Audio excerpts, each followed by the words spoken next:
Este programa es presentado por Betel Spa y Síntesis, Marketing y Comunicación.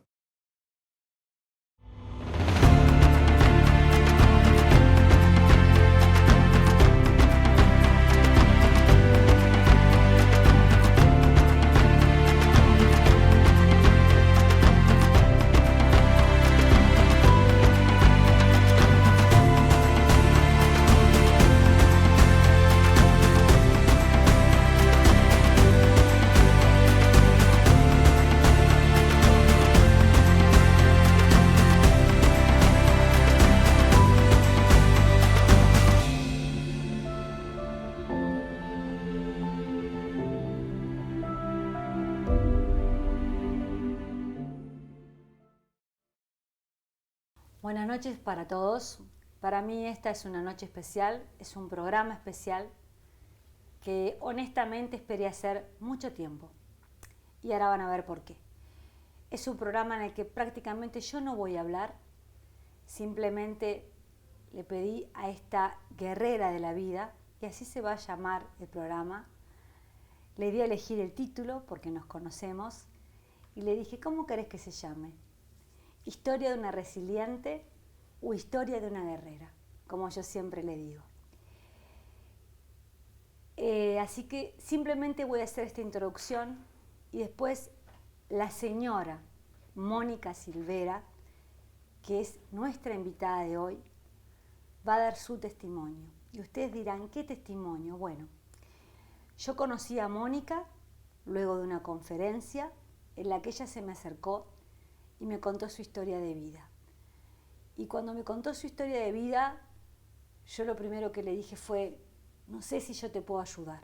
Como ustedes saben, el Soul Coach no es un psiquiatra, no medica, y estamos hablando de una vida, que es lo único que le voy a decir, donde hubo abusos desde la niñez, 7 intentos de suicidio. Pero quiero contar esta historia desde otro lugar. ¿Se acuerdan los que siguen mi blog cuando yo escribí la historia de Diana y fue mi primer artículo de investigación y yo le titulé Diana, la historia contada al revés? ¿Por qué?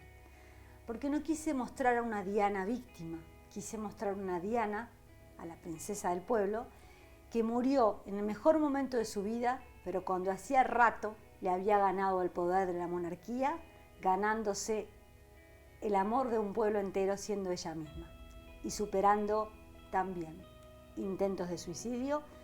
El que le interese vaya al blog, no es el tema. El tema de hoy es la historia de una mujer que transitó todo esto y a la que yo llamé el otro día. No pudimos hacer este programa antes porque ella trabajaba y esto la comprometía laboralmente y le dije, Mónica, ¿podés hacer este programa a ver si tu testimonio ayuda a personas que estén transitando este tipo de situación? Así que esta es la idea. Para mí es un enorme placer, un honor, muchísimo más que invitar, no quiero desprestigiar a nadie, a cualquier famoso. Es un honor recibir en mi casa, que ella conoce muy bien, a la señora Mónica Silvera. Bienvenida, Mónica. Bueno, muchísimas gracias por tus palabras. Muchas gracias por venir. Gracias. Y muchas gracias por tu valentía. No necesitas mirar a la cámara, simplemente como hicimos la primera vez que charlamos. Sí. ¿Qué edad tenés hoy, Moni? 53, ahora en unos días cumplo 54. Vamos a hacer de cuenta que estamos en una sesión de terapia. Exacto. ¿Cuándo empiezan los problemas en tu infancia? Vos contá todo lo que quieras contar. Bueno, yo me crié en un barrio común, o sea, en el Prado, una infancia que aparentaba ser muy, muy linda, y digo aparentaba porque de puertas adentro pasaban otras cosas. Si bien tengo recuerdos a partir de los 5 años, abusos, no fue tan fácil. Mi refugio era la escuela y mis amigas del barrio. Antes de, no te quiero interrumpir, quiero que digas nada más cómo estaba compuesto el núcleo familiar. Mi padre, mi madre y 3 hermanas. O sea, yo soy la menor de 4 hermanas. Perfecto, seguí tranquila. Y bueno, la vida transcurría en una aparente normalidad hasta que cuando ya empecé a crecer, o sea, esto siguió desde los 4 que yo recuerdo hasta los 16 años. Mi padre falleció cuando yo tenía 14, no sabía de este tema. Y yo lo tenía como algo muy normal, o sea, algo que me pasaba en mi casa, que alguien que yo quiero mucho, que yo quería mucho, que se suponía que me tenía que respetar y me tenía que cuidar, hacía esto y por lo tanto no lo veía como algo raro. Hasta que uno fue creciendo y empezó a ver que la realidad era otra. Entonces, luego de que mi padre fallece, que ahí es un quiebre en la vida, ahí empezaron abusos ya de otra persona. Y te voy a frenar acá porque hay una parte de la historia que yo conozco y la gente capaz que se confunde. Porque hay una parte de la historia que es muy linda, que es cuando tu padre fallece. Sí. Fue un día muy especial. Sí. ¿Te animás a decir sí, de parte de quién venían los abusos? Me gustaría que lo dijeras porque la gente puede estar presumiendo que era tu padre o tu madre. ¿Y qué pasó ese día que tu padre fallece? Porque yo me acuerdo perfecto. Bueno, los abusos venían por parte de una hermana, también eso de mi hermana mayor. Increíblemente nos llevamos 10 años y bueno, en aquel momento era mucha diferencia de edad. Con mi padre me llevaba estupendamente bien, mi madre no, mi madre era más, también falleció hace relativamente poco, era más rígida, era más machista. Y o sea, cuando yo le conté qué era lo que me pasaba, no me creía. O sea, decía que eran inventos míos y que, o sea, ya después no pude. ¿Vos sospechás que tu mamá la quería cubrir a ella o que realmente no lo quería creer? Pienso que no lo podía creer. Y yo era como que era una verdad tan fea que no alcanzaba a creerlo. Además lo hacía o sea, cuando ella no estaba, o sea, se daba todo como para que no saliera de luz. Sospechaba? No, mi padre, yo trataba de no llevarle nunca ningún problema, porque trabajaba todo el día y, o sea, parte de lo que yo quería era entorpecer lo menos posible la unión familiar, a pesar de que, bueno, después Vas guardando todo. me guardo todo y me empezó a explotar en otras edades y por otras cosas, ¿no? Todo. Pero yo quiero ir a ese día de la muerte, porque ese día, Mónica, y yo lo recuerdo bien, era un día en que te habías decidido a contarle a tu padre. Sí. ¿No? Contá cómo fue ese día, porque fue una cosa muy especial. ¿Qué edad tenías ahí? Tenía 14 años, yo estaba con una enfermedad, neumonía, estaba en mi casa y esa madrugada yo soñé con mi padre. Él estaba con un infarto, estaba internado y ese día me daban permiso para ir a verlo. Yo más o menos me daba cuenta de que no iba a haber otra oportunidad y quise contarle. ¿En el sueño? Claro, en el sueño, o sea, sí le podía contar. Cuando yo llego a verlo realmente, o sea, físicamente, que me tomo un taxi para ir, llego y mi padre me ve, me abraza y me dice, yo ya sé todo. Y yo digo, ¿qué es lo que sabes? O sea, le pregunté qué era lo que sabía y me dijo que vos vas a hacerte cargo de todas las cosas, que vos te vas a poder defender en la vida a pesar de que yo no esté. Y bueno, y de ahí en más, o sea, yo al verlo tan débil y tan como muy, no sé, como que no me dio para contarle todo, o sea, en ese momento no me dio para contarle todo. ¿Sabés que acá te interrumpo porque yo lo había entendido diferente? Yo había entendido que tu papá se había ido a trabajar. Claro, mi papá se fue a trabajar, yo sueño con mi papá que yo le voy a contar y él se muere, o sea, él se muere, no, él tiene un infarto en la calle, en San Martín y Domingo Aramburu. En ese momento yo siento en el sueño un olor especial, que eran unas pastillas que yo le pedí a él, que no existen más, que siempre que se iba, él me decía, ¿querés que te traiga algo de afuera? Y yo siempre le pedía las mismas pastillas. Trineo, que no existen más. Yo me las recuerdo. Y cuando mi padre fallece, cuando suena el teléfono, cuando fallece no, cuando cae en ese lugar, que cayó desmayado, él tenía las pastillas en la mano. O sea, yo soñé, con un olor premonitorio. Exactamente, fue un sueño premonitorio, sí. Y después, bueno, decido ir a contarle y no me animo porque lo veo como ya estaba, o sea, él demoró en fallecer una semana, infarto masivo en miocardio, o sea, no tenía vuelta. Era joven. 46 años, sí, muy joven. Entonces vos ahí y ahí enfrentás, sí. ¿Qué empieza ahí? Y ahí empieza un calvario, porque... Yo no quiero que te guardes nada, que hables como en terapia. Claro, el calvario es empezar a enfrentarme a la vida sin mi padre. Mis hermanas estaban casadas. Mi madre después decide retomar su vida amorosa. A los 6 meses se casa.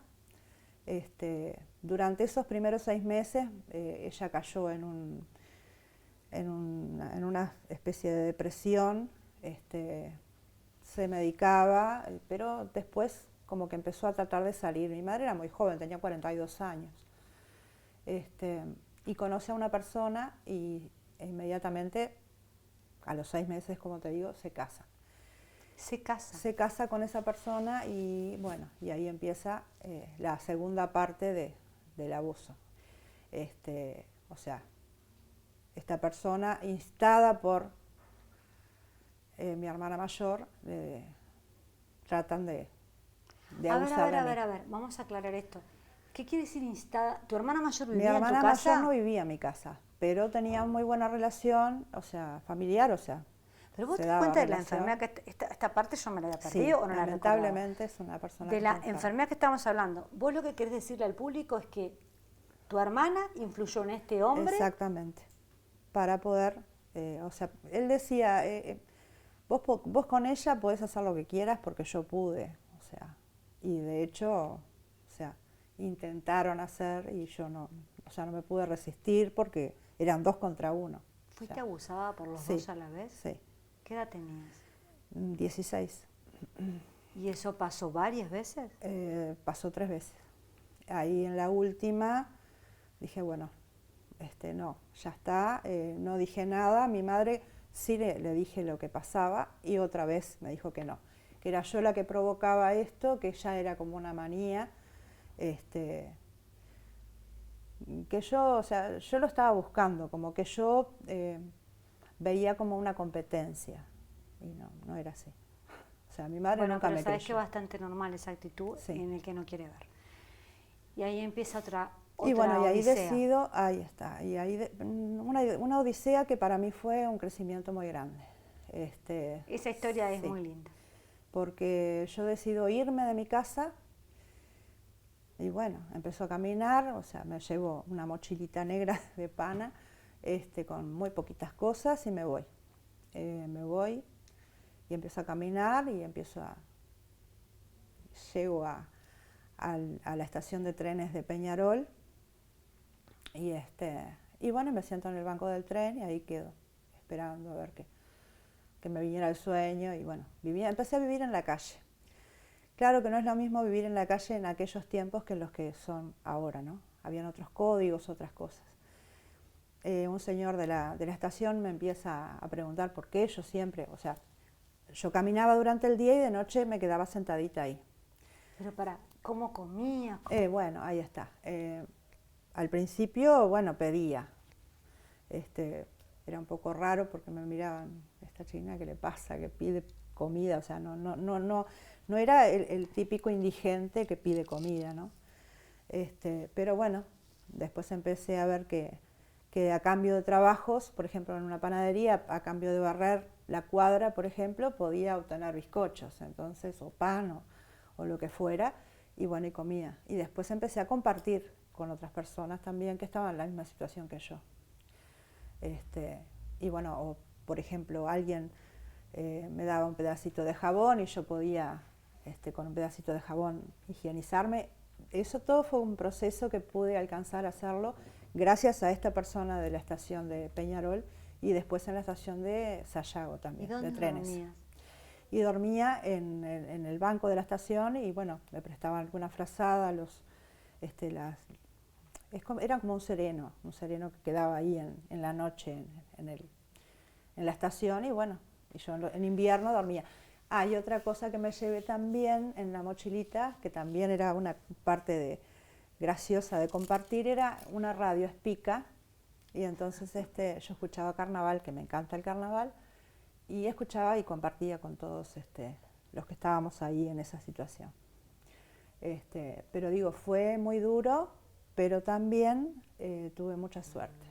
O sea, empecé a caminar, caminaba por todos los barrios, me gustaba caminar y aparte también buscaba de repente poder insertarme en algún lugar de repente que me pudieran aceptar a trabajar, porque ya hacía muchos meses y bueno, veía que las cosas no podían seguir así. La ropa se me empezaba a gastar, o sea, ya necesitaba otras cosas. Y un día caminando por Carrasco, una señora... ¿Cuántos meses llevábamos ahí? Llevábamos como 8 o 9 meses más o menos. Estamos claros, para hacer una pausa acá, que estamos hablando de una chica de 17 años, 17, sí. Con una buena educación, que llevaba 8 meses viviendo en situación de calle, como un indigente adulto, viviendo cosas. Te voy a hacer una pregunta. Aún viviendo en la indigencia, ¿te sentías mejor que en tu casa? Sí, sin duda. Sí, porque me sentía libre. Mandaba yo en mi cuerpo, o sea, nunca me pasó nada en la calle, jamás. En aquellos tiempos nunca me pasó. Sí habían invitaciones, bueno, vení esto, lo otro, y bueno, y yo ponía mi límite, ¿no? Que tendría que haber aprendido a poner mi límite en otra situación y no lo pude hacer, pero como que la calle me fue endureciendo más. Pude aprender a marcar hasta acá o irme. Tenía otra libertad, totalmente diferente.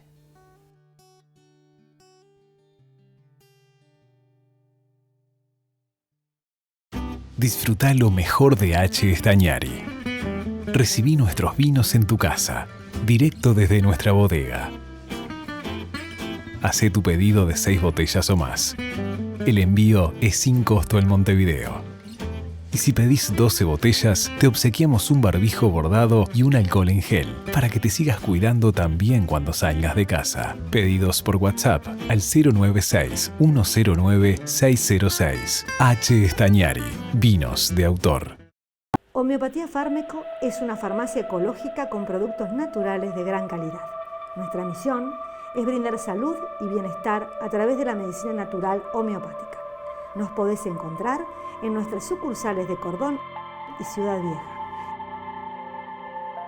En nuestro laboratorio preparamos los medicamentos homeopáticos con gran innovación tecnológica, respetando los controles de calidad y las exigencias reglamentarias actuales. Encontrar nuestra variedad de productos en nuestras sucursales.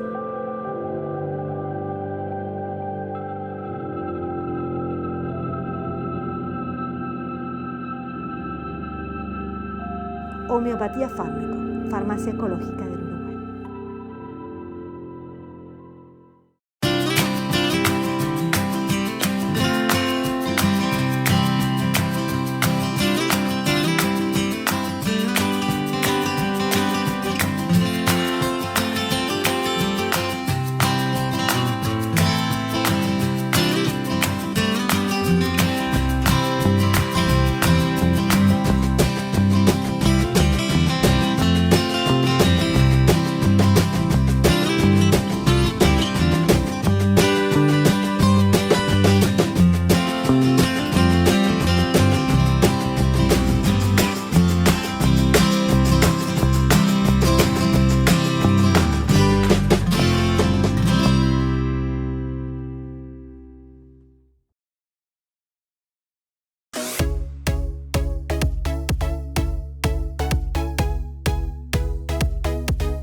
30 minutos 3 veces por semana te cambia la vida. Hacé como yo y empezá Power Play.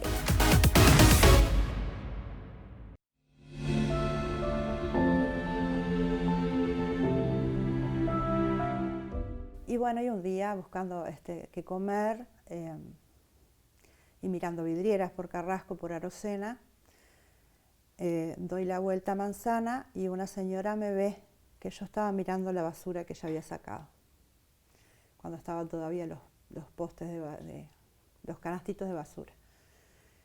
Y me dice, ¿tenés hambre? Le digo, sí, la verdad que sí que tengo mucha hambre. Y siento un olorcito que viene de allá. Dice, ¿querés pasar? Y bueno, me gustó mucho la actitud de ella. Digo, bueno, sí. Digo, mira, me dice, estoy haciendo un guisito de lentejas. Y bueno, entré a la casa de ella, Marisa se llama, o sea, perdí contacto con ella, pero... A mí me gustaría, sabes que yo soy muy agradecida y vos sí, también, súper. que puedas decir públicamente quién era, porque era una mujer Divina. que muchas generaciones recordarán porque Sí. era propietaria de una marca muy famosa. Sí, ¿Quién era Marisa? Marisa Venas, la dueña de la fábrica Venas de acero inoxidable. De baterías de De cocina. baterías de cocina, sí. Ella fue, Ella fue la que me invitó tal a vez entrar. esté viva y ojalá puedas Sí, verte. Dios quiera que sí. Y bueno, y estaba haciendo la señora que cocinaba en su casa un guisito y yo estaba deseando comer algo calentito y rico. Y me invitó a comer y con tanto sueño, porque claro, de caminar tanto y de no comer bien, como que me dio sueño. Y me quedé dormida y cuando me desperté me dijo, ¿te querés quedar? Y yo digo, bueno, sí, yo quiero quedarme, pero yo digo, ¿qué puedo hacer? No sé.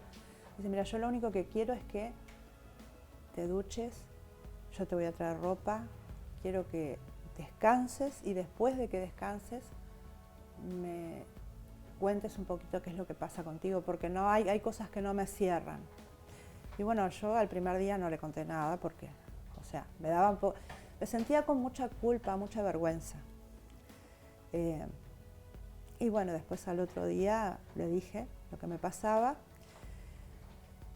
y ella tenía 3 hijas y me dijo, bueno, mira, yo lo único que te voy a pedir es que entretengas a mis hijas, que ordenes su dormitorio y después el tiempo libre que leas. Y le digo, sí, porque me encanta leer. Y me dejó un libro de autoayuda, no recuerdo el título, ya. Perdón, ¿cómo estaba? ¿Vos vivías sola con ella o quién más vivía? Ella vivía con sus 3 hijas, una bebé y 2 niñas de 4 y 5 años que iban al liceo francés, al colegio, y el esposo. Y fuiste recibida bien por todos. Perfecto. Una sí. familia, los Venas, Divinos, maravillosos. Divinos. Y te deja un libro de cocina. Y me dejó un libro de autoayuda. De autoayuda, perdón. Y ahí empecé a leer y había muchas cosas que me conmovieron, ¿no? En ese momento. Pero después también, o sea, con tantas horas libres que tenía, un día que ella fue a jugar al tenis con el esposo, que a veces yo iba a verlos también, ahí en el Carrasco Lounge, la señora que estaba en la cocina dice, ¿y qué vas a hacer ahora? Digo, no, ahora, mira, me sobra tiempo, voy a mirar esos libros que tiene Marisa allá en la biblioteca. Y fui a mirar los libros y estaban en inglés los libros, y había un libro de cocina que decía torta rápida y fácil. Entonces le digo, bueno, voy a fijarme a ver si tengo y le voy a esperar que vengan del tenis con una rica torta. Porque vos entendías inglés. Yo sabía inglés, claro. Ahí es donde ella hace un acto sumamente heroico y divino, que fue intentar muchas veces llamar a mi madre para que yo pudiera volver a mi casa. ¿No le daba miedo a ella que vos volvieras a tu casa? No, primero fueron 6, 7 meses de hablar por teléfono y hasta que mi madre aflojó y entendió que lo que estaba pasando no estaba bueno y mi madre, o sea, la condición para que yo volviera a mi casa y que Marisa me dejara volver a mi casa, porque era así, era que yo pudiera terminar mis estudios y que esa persona que había abusado de mí no estuviera más en mi casa. O sea, hacerle entender a mi madre que realmente lo que yo decía era verdad, que no era ¿Tu madre lo nada acepta? fácil. Mi madre después de muchos meses sí, se da cuenta, me pide disculpas y vuelvo yo a mi casa.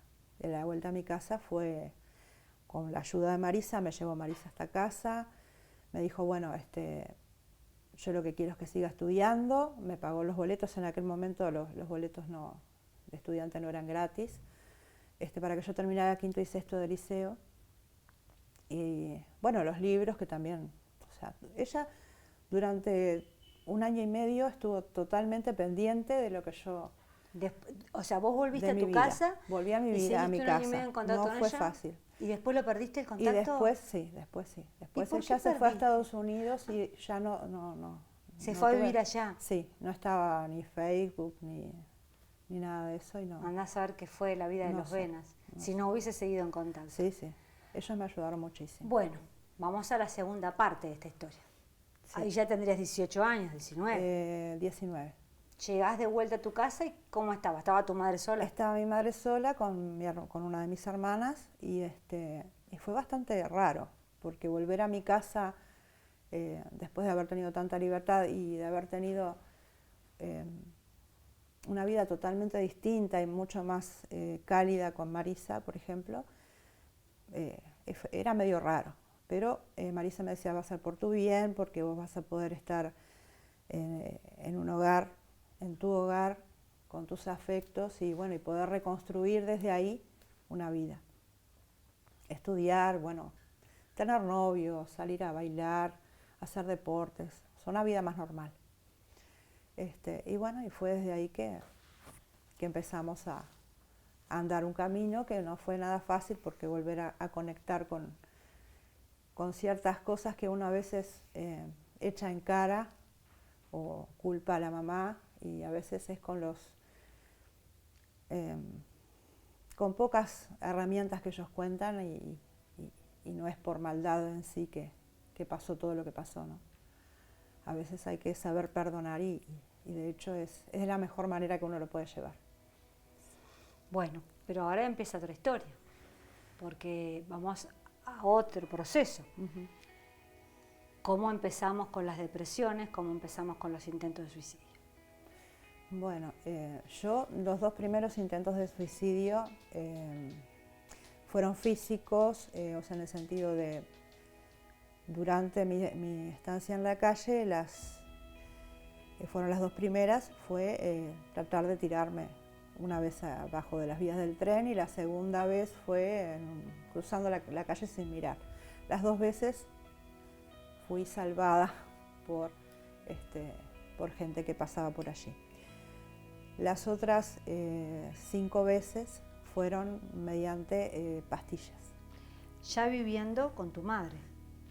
Una de ellas viviendo con mi madre, porque, o sea, me recriminaba de que la vida de ella se había visto truncada por mi culpa, porque era como idas y vueltas. Hay algo que no te pregunté y que el público se puede estar preguntando. Después que volviste a lo de tu madre, ¿volviste alguna vez a ser abusada por tu hermana? No. Está, perfecto, eso es bueno aclararlo. No, porque, o sea, una de las condiciones era justamente que esta persona no estuviera más, el ex esposo de mi madre, y mi hermana, o sea, cortar los lazos, que mi madre entendiera que era un lazo tóxico y que no. Perfecto. Pero una de las veces, o sea, ella empezó como a recriminarme y bueno, yo me empecé a sentir culpable y también tenía mucho miedo a mi hermana, o sea, después de eso, muchísimo miedo.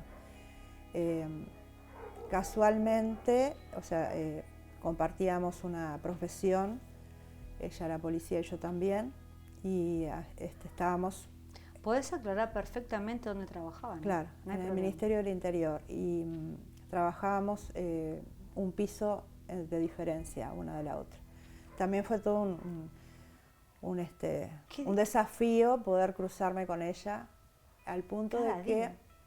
yo tenía tanto miedo, un miedo irracional, que me parecía que, o sea, me temblaba todo el cuerpo. Ella, inclusive sabiendo eso, me decía, tené cuidado porque no sabes lo que te puede pasar, o sea, siempre me amenazaba. Y bueno, y uno de los intentos de suicidio fue ahí, viviendo con mi mamá, y la segunda vez fue un tiempito antes de casarme, por una discusión que tuve con mi ex esposo. Y bueno. Vamos a contar ese episodio. Sí. ¿Te casaste cuándo? Me casé 5 años después Para que esto tenga un hilo y la gente... casa. 5 años después conociste a un hombre y te casaste. Me casé con él, sí. Y bueno, y después... ¿Qué es el padre? Es el padre de Lucía y Santiago. Después de un tiempo, o sea, bueno, quedó embarazada de Lucía y con bastantes problemas. Tuvo problemas después cuando nació y bueno, ahí también hubo, o sea, no intento de suicidio, pero ahí empezó un poco más la depresión porque... ¿Qué ocasionó en ese momento la depresión? El pensar que no la iba a tener conmigo, porque Lucía estaba desahuciada, o sea, vivió... O sea, a los 3 meses se le diagnosticó una enfermedad que no se sabía qué era, y bueno, y ahí pasó otra cosa. O sea, yo creo que nunca pensé en mí, pensé más en los demás, y eso un poco también fue la falta de autoestima, que creo que fue el desencadenante. Bueno, no, pero voy a corregir algo. Fue muy, muy golpeado todo, porque que nazca una hija que fue no fue tu primera hija, es la mayor. Sí, Lucía, la mayor. Que te digan que está desahuciada. Sí. Digo, era otro golpazo, era un golpe atrás del otro. ¿Y en ese momento tuviste apoyo de tu pareja? Sí, apoyo, vamos a decir, sí, lo que él podía. O sea, dentro de lo que él podía, no fue el total apoyo. Perdón, ¿te molesta Clifford? No, para nada, lo adoro. Sí, porque él te conoce. Fue hasta cierto punto. Después cuando Lucía es diagnosticada ya más adelante, ahí sí empezaron los problemas, porque la no aceptación de su condición, porque ella es Asperger, fue lo que llevó al deterioro también de... Vamos a explicarle a la gente. El trastorno de Asperger es un trastorno considerado un trastorno del espectro autista menor. No llega al nivel del autismo, pero lo pueden buscar Asperger, y hace que de repente la persona tenga una lentitud diferente en el aprendizaje. No sé en el caso de Lucía. No, es una porque una conozco a Lucía, es una mujer maravillosa. Sí, es una forma diferente de ver el mundo. O sea, ellos no entienden el doble sentido, no entienden el porqué de las mentiras, las bromas, el porqué hay que tener cierto roce social. Si a ella no le gusta algo, lo dice directamente. O sea, y hay que reeducar eso. En esa reeducación es cuando a su papá le empieza a dar vergüenza de que Lucía hable por sí misma, de que Lucía tenga sus... Vergüenza de su propia hija. Claro. Todo era el no, o sea, las terapias que nosotros encontramos, porque vamos a hablar de que el Asperger es descubierto en 1995 por Hans Asperger. Y el año que nació Lucía, recién empezaba esto a conocerse. O sea que todo lo que fuera terapias y mejoras en cuanto a medicación y todo eso, o sea, fue el ir un aprendizaje muy lento, ¿no? De todo. Bueno, es que ha habido mucha evolución en los últimos años. Sí. Bueno, ya eso desgastó el matrimonio. Claro. Pero igual viene Santiago. Claro, después, o sea, cuando la psicóloga, o sea, yo, evidentemente después de que le dieron el alta a Lucía, entré, hacía como un bajón, así, era como tener una olla a presión y después explotar. O sea, cíclicamente como que fui cada vez bajando más mi autoestima, porque no era la madre que se esperaba, porque no era la hija que todo el mundo esperaba, Lucía. En cuanto a imagen y en cuanto a lo que pasaba. Y bueno, y eso me fue debilitando cada vez más en las ganas de vivir, en las ganas de seguir adelante.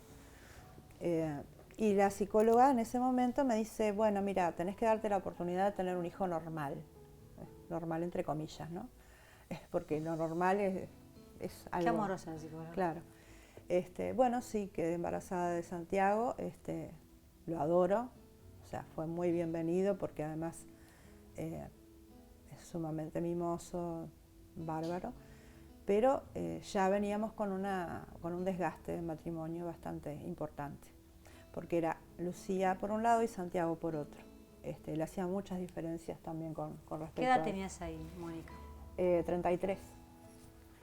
Cuando Santiago nace, bueno, evidentemente hay otra vida diferente, pero ya estaba muy desgastada la relación. Entonces empecé a vivir más en función de lo que le pasaba a Lucía y un poco a lo de Santiago también. Pero mi vida estaba muy resumida en Lucía. Entonces cada logro, cada pasito adelante, cada cosa buena que le pasaba, yo trataba de compartirla con la familia, y la familia, o sea, no estaba muy afín con todo esto, y principalmente mi esposo, ¿no? En ese momento también, o sea, empezó a decirle callate, no hables, o no digas qué es lo que tiene porque a mí me da vergüenza, no me parece bueno que la gente sepa. Y yo digo, no, al contrario, la gente tiene que enterarse de lo que es lo que pasa para aprender también. Porque para mí es importantísimo que la gente entienda, que se ponga en el lugar del otro y que entienda qué es lo que pasa. O sea, que una mujer no es solamente mujer, sino también es madre y también en cierta manera maestra, y puede ayudar a los demás. Pero bueno, no era fácil, y bueno, yo empecé a plantearle la posibilidad ya después de varios años. O sea, yo siempre me planteaba metas. Bueno, hasta que Lucía cumpla los 15 voy a esperar a ver qué pasa, a darle una chance al matrimonio. Después fue hasta que Lucía cumpliera los 18, vamos a ver qué pasa, a ver si hay una expectativa de crecimiento en esto, explicándole yo todo a él, ¿no? Y bueno, no, después cada vez fue peor. Y cuando decidimos separarnos, o sea, yo decido separarme de él porque él no lo acepta, y ahí empieza una escalada de... si bien había ya violencia psicológica, y me costó reconocerlo, la veía más hacia Lucía que hacia mí, pero después también, a partir de mi decisión de separarme, fue mucho más la violencia psicológica, o sea... ¿Hacia Lucía? Hacia mí. Hacia Lucía también, porque, o sea, ella siempre fue muy unida conmigo, y la presionaba para ver que si yo me separaba, y por qué, y si había otro hombre, y bueno. ¿Presionaba a Lucía? A Lucía, sí. Y bueno, llegó un momento que... ¿Él no entendía? No entendía. Que vos querías separarte por el desprecio a su propia hija? Exacto, él no lo entendió nunca. A pesar de que tuvimos varias, tratamos de reconciliarnos, no lo entendía, no lo podía aceptar. Entonces, cuando definitivamente digo, bueno, tengo que dar un parate, hasta acá llegué, yo decido mudarme hacia la segunda planta de mi propia casa y separarme físicamente, por lo menos, de él. Y en ese tramo de tiempo, que fueron unos 3-4 meses, él empezó con la escalada de golpear la mesa, marcar que él era el dueño de la casa, que él, o sea, él hacía lo que él quería y que yo no podía hacer lo que yo quería. ¿Llegamos a la violencia física? Bueno, casi. Pero faltó muy poquito, porque un día llegó a mi casa de trabajar y... O sea, él no me golpeó, o sea, él golpeaba la mesa y muy cerca de mí, o golpeaba la pared cerca de donde yo estaba. Y un día llegó a mi casa, estaba todo revuelto, y ahí él estaba buscando un revólver, que era del papá. Y yo llego y digo, ¿y esto qué es? No entendía nada. Y me dice, no, yo quiero ver dónde está el revólver, porque yo no sé qué hacer, si me mato yo, te mato a vos. Entonces ahí como que, ahí entró el clic, y dije, bueno, no, esto lo tengo que contar, a Lucía qué es lo que está pasando, y bueno, a Santiago ni qué hablar, si bien ellos lo vivían, pero era como el sumum de todo. Entonces él se fue, yo le dije que lo iba a buscar, lo encontré, por suerte estaba muy arriba y no lo podía ver. Y lo llevé a mi trabajo. Y ahí inmediatamente cuando llego a mi trabajo, mi jefe me dice, ¿pero qué pasó? Mi cara era, o sea, se había transfigurado. Entonces le cuento y él me dice, bueno, no, esto ya pasa de un divorcio común y esto vamos a tener que denunciarlo. Y bueno, de hecho fue lo que, apoyada por mi abogada, hicimos eso, o sea, una denuncia por violencia, porque no sabíamos qué podía pasar después. Cuando él volviera de trabajar, ¿qué iba a pasar? O sea que para sacarlo de tu casa tuviste que hacerlo mediante... Es que no tenía otra, o sea, no tenía Ni otra. siquiera el tipo tenía la dignidad de irse por la de él. No, la casa era de él, o sea, él siempre dijo, es mi casa, a pesar de que lo compramos juntos. O sea, un tema de machismo, o sea, un tema de, quizá, de cultura, porque yo nunca le puse, o sea, nunca me puse en firme, o sea, siempre dejaba que él decidiera, o por no discutir, o por no pelear, yo me iba para la cocina, o sea, ya mi personalidad era bastante como dominada. A ver.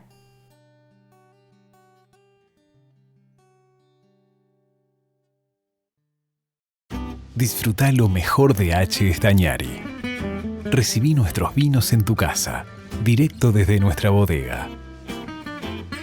Hacé tu pedido de 6 botellas o más. El envío es sin costo en Montevideo. Y si pedís 12 botellas, te obsequiamos un barbijo bordado y un alcohol en gel para que te sigas cuidando también cuando salgas de casa. Pedidos por WhatsApp al 096-109-606. H. Stagnari, vinos de autor. Homeopatía Fármaco es una farmacia ecológica con productos naturales de gran calidad. Nuestra misión es brindar salud y bienestar a través de la medicina natural homeopática. Nos podés encontrar en nuestras sucursales de Cordón y Ciudad Vieja. En nuestro laboratorio preparamos los medicamentos homeopáticos con gran innovación tecnológica, respetando los controles de calidad y las exigencias reglamentarias actuales. Encontrar nuestra variedad de productos en nuestras sucursales.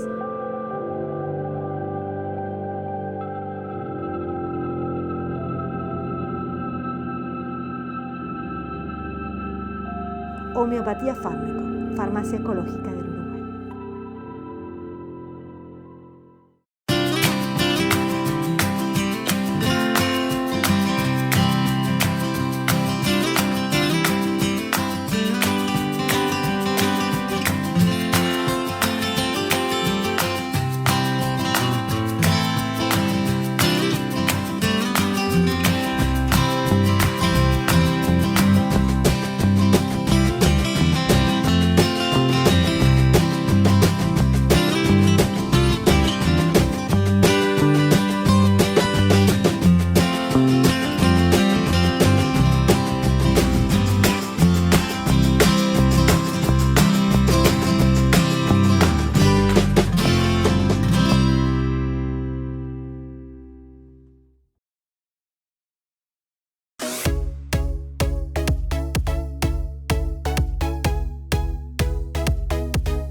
...30 minutos 3 veces por semana te cambia la vida. Hacé como yo y empezá Power Play.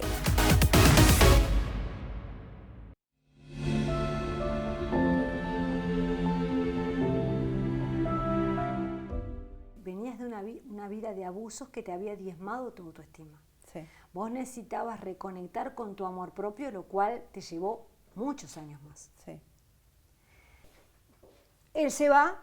Sí, y vos seguís con él tu se vida. va, yo sigo con mi vida. Pasa un tiempo y conozco a una persona, ahí sí no voy a dar nombre. No vamos a nombrar, yo también la recuerdo. Y bueno, y aparentemente parecía una persona bien, una persona que, si bien era divorciado, bueno, aparentemente iba marchando bien. Llegamos a hacer una especie de noviazgo, o sea, si bien él no se quedaba en mi casa, yo a veces me quedaba en la casa de él. Y Y ahí las cosas empezaron a cambiar cuando él decide mudarse a vivir solo. Si bien estaba viviendo con su mamá, él quería tener su propio espacio y bueno, empezó a decir que yo le molestaba porque por sus actividades de trabajo no le convenía que lo viera. Que lo vieran contigo. Claro, que me lo vieran conmigo porque yo no era lo suficientemente bonita y que yo me tenía que vestir de diferente manera. Entonces, habían cosas que no me cerraban y hasta que llegó un momento... claro, ¿que era otra relación tóxica?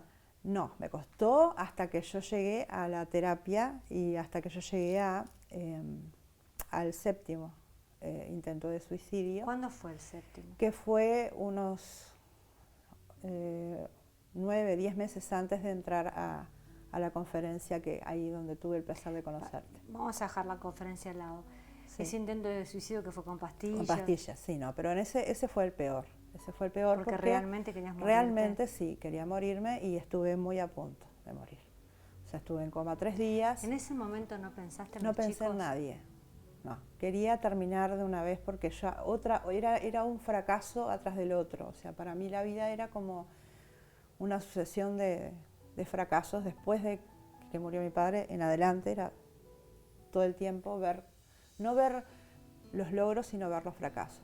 Yo quiero decirte que he tenido que contener la emoción en este programa porque yo conocí a otra mujer y veo una guerrera y me siento más que orgullosa de tus logros, más que orgullosa. Y sí recuerdo esa conferencia, perfectamente. Bueno, y a partir de ahí, un poco descreída, pero ¿Cómo no llegaste a sé, esa conferencia? un día estaba mirando en Facebook y vi una rubia muy bonita. Y dije, voy a ver qué dice esta señora, a ver, porque capaz que puedo encontrar algo de lo que pueda ayudarme. Y fui a la conferencia y sí, ahí empecé y bueno, después tuve el placer de poder venir a las sesiones y bueno, hasta el día de hoy te agradezco porque yo creo que hay que hacer Yo te prohibí acá que me hicieras propaganda, sí, no, pero no me acuerdo cuántos meses de terapia hicimos.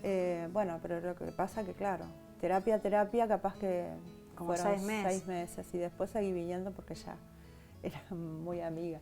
Entonces, pero hay un antes y un después, o sea, un darse cuenta de un montón de cosas que no son normales en la vida de uno, o sea, la baja autoestima, el pensar que uno es feo y que uno se viste diferente, y ver las cosas de diferente manera. O sea, lo que me ayudó fue de que se puede salir, que se puede ver el vaso medio lleno y más, y no ver todo lo negativo en la vida, y vivir en el momento, vivir en el presente, que es lo que tenemos, y más en estos tiempos ahora tan caóticos, pero es una fuerza diferente. O sea, yo puedo sacar fuerza de todas las cosas que pude aprender contigo y ver realmente que se puede salir. O sea, yo quiero decirte que yo te guié, que saliste sola. Bueno, muchas gracias. Ahí tenés una cámara y yo quiero que sepas que hay mucha gente que capaz que está transitando momentos como los tuyos. ¿Qué les dirías?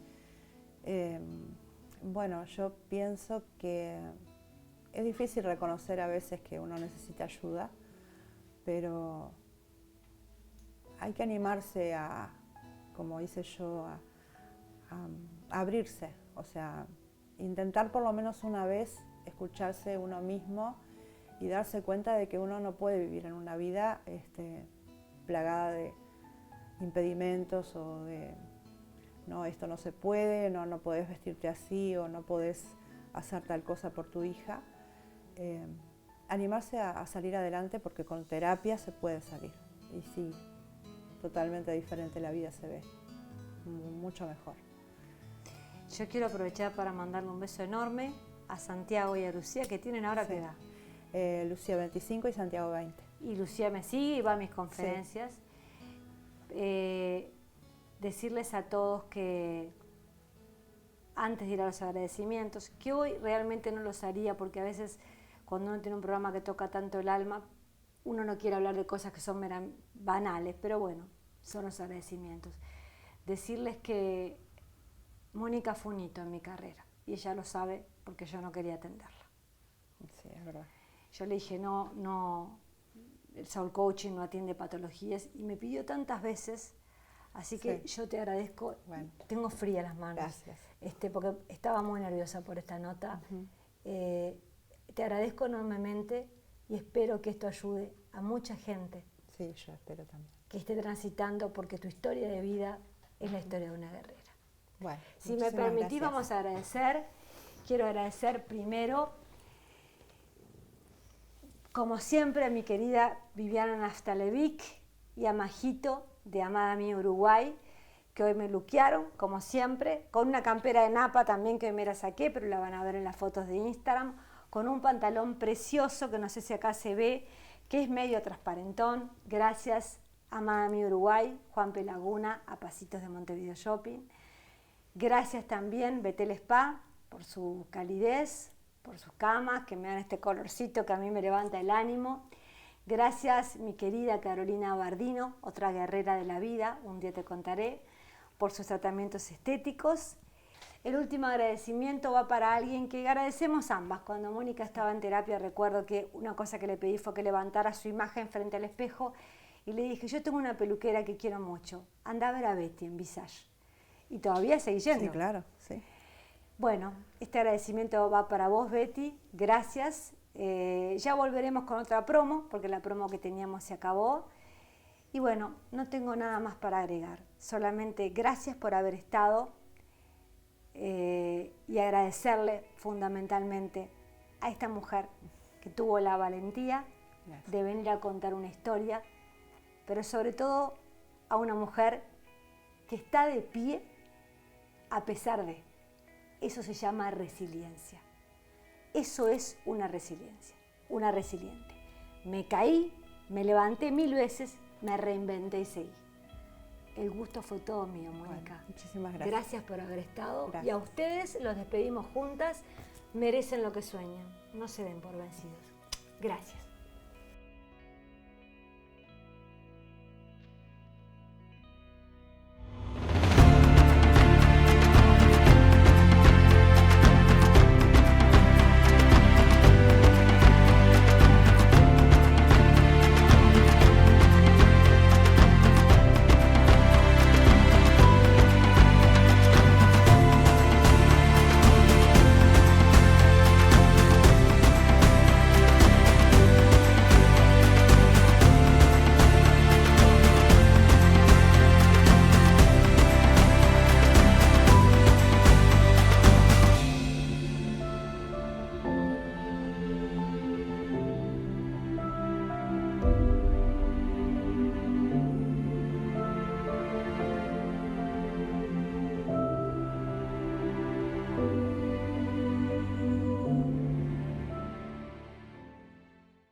Este programa fue presentado por Betel Spa y Síntesis, Marketing y Comunicación.